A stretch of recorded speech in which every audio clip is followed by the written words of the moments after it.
Let us pray in the name of the Father, and of the Son, and of the Holy Spirit. Amen.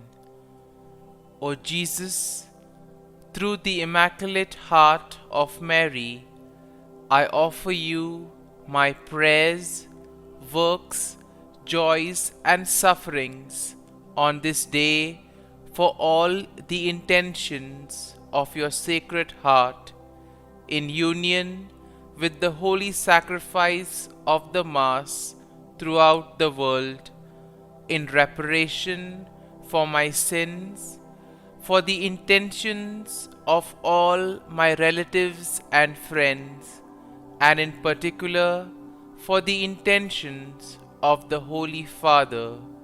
Amen.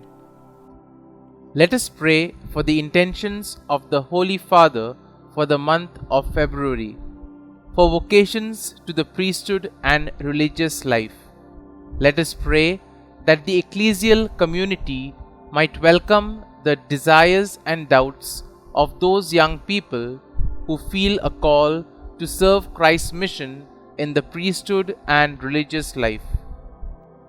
Our Father, who art in heaven, hallowed be thy name. Thy kingdom come, thy will be done, on earth as it is in heaven. Give us this day our daily bread, and forgive us our trespasses, as we forgive those who trespass against us. And lead us not into temptation, but deliver us from evil. Amen.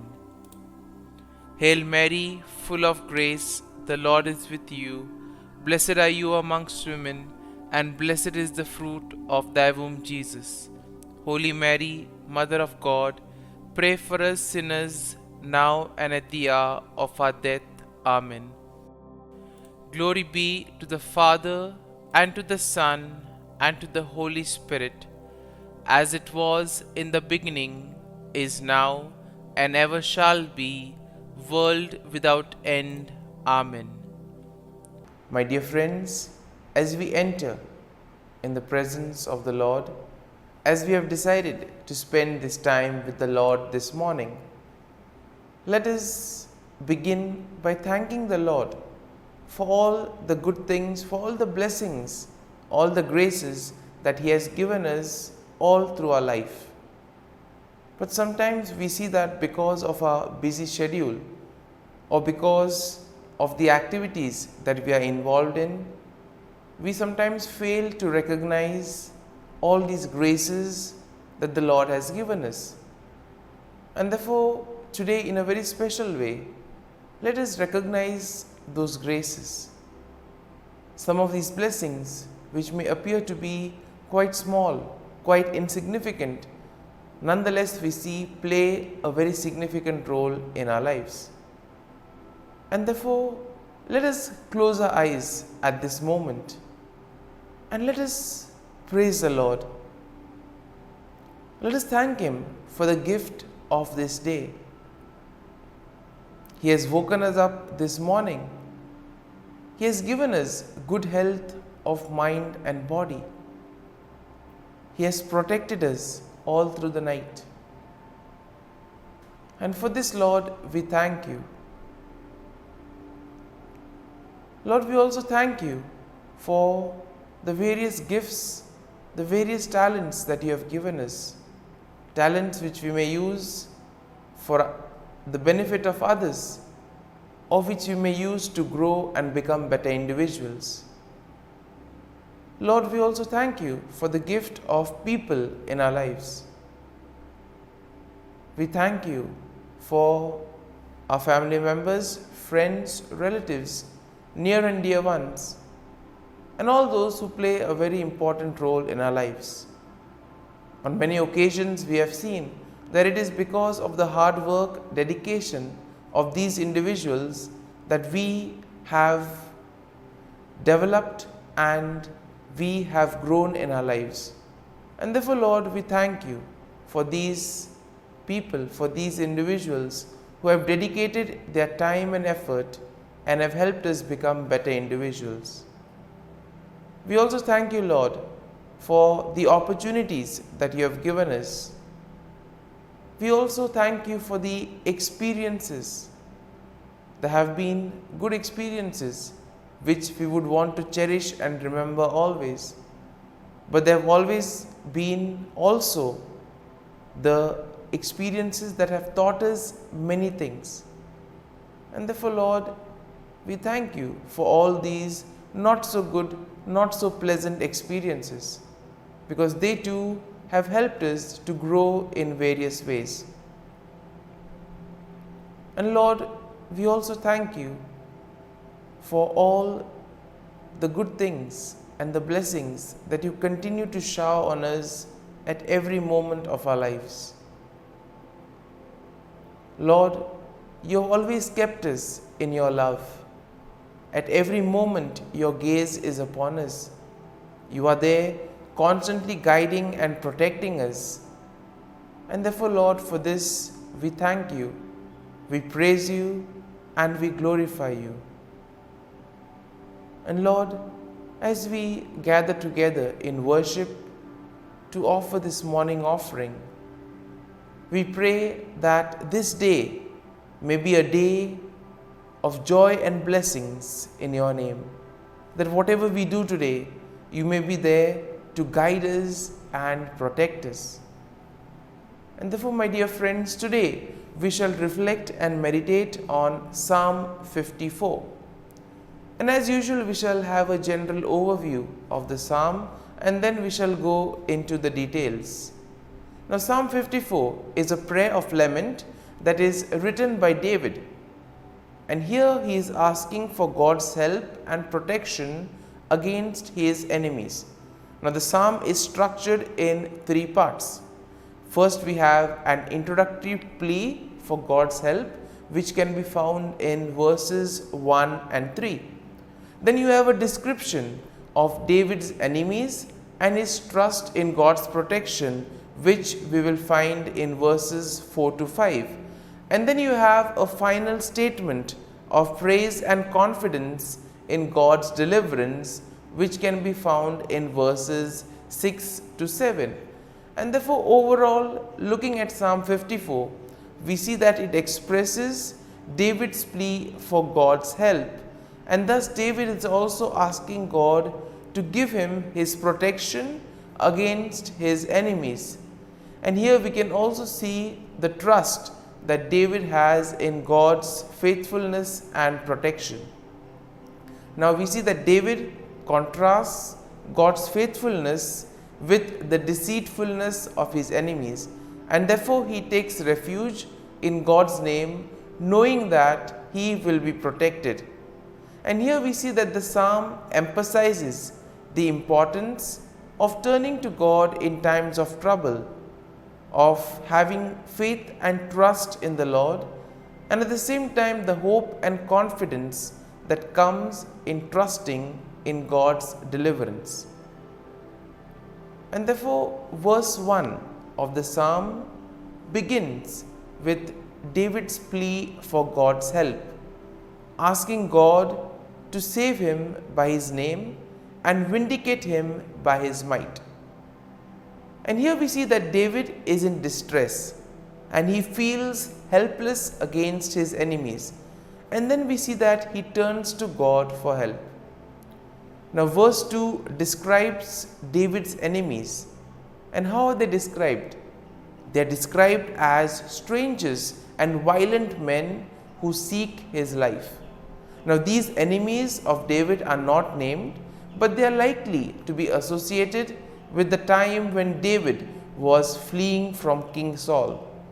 And therefore, David notes that these enemies do not set God before them, meaning that they do not fear God or acknowledge his sovereignty. And therefore, this is a good message for us also. When we are faced with difficulties, when we have difficult moments in our lives, we can always turn to God, who is ever willing to protect us. Now, verse 3 continues with David's plea for God's help. And here we see that David is asking God to hear his prayer and give ear to his word. David trusts in God's faithfulness and in his ability to answer prayers. And here we also see that David asked for God's mercy and grace in time of need.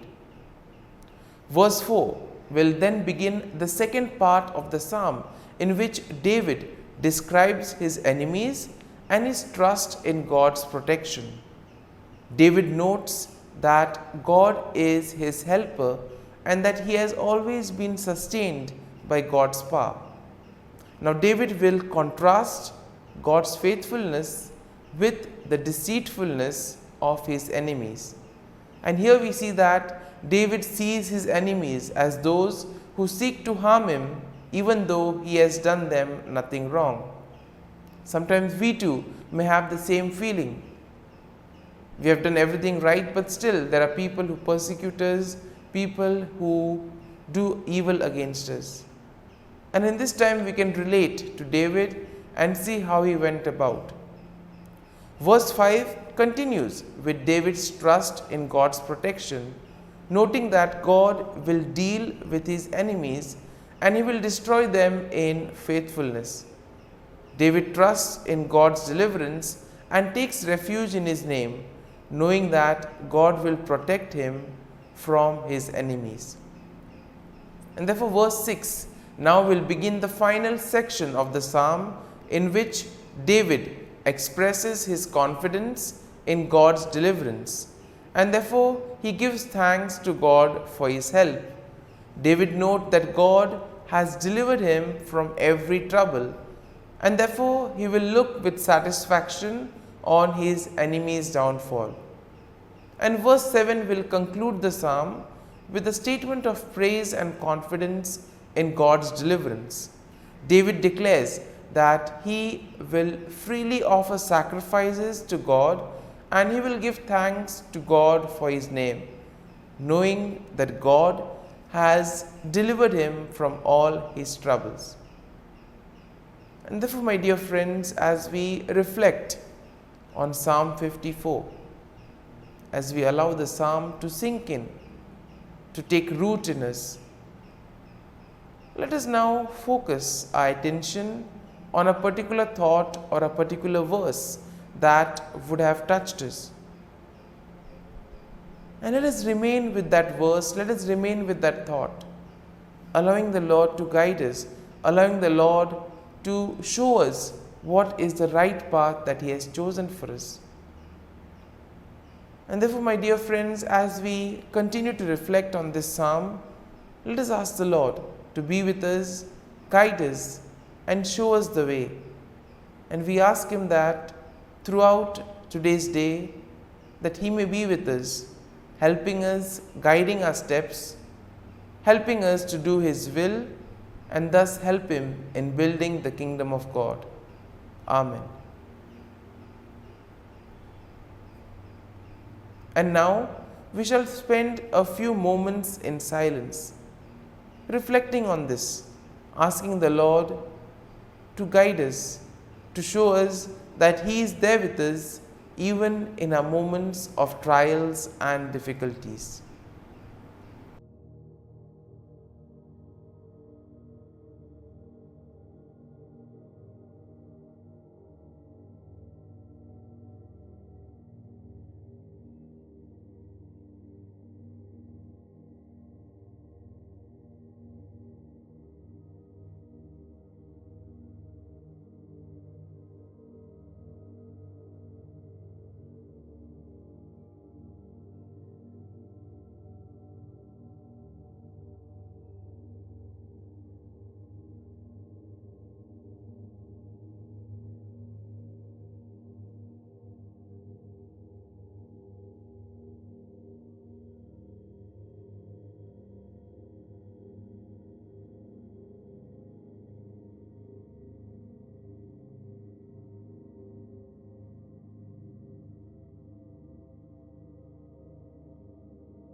Prayer to Saint Michael the Archangel for protection.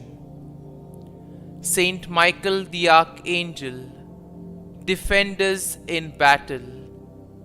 Be our defense against the wickedness and snares of the devil.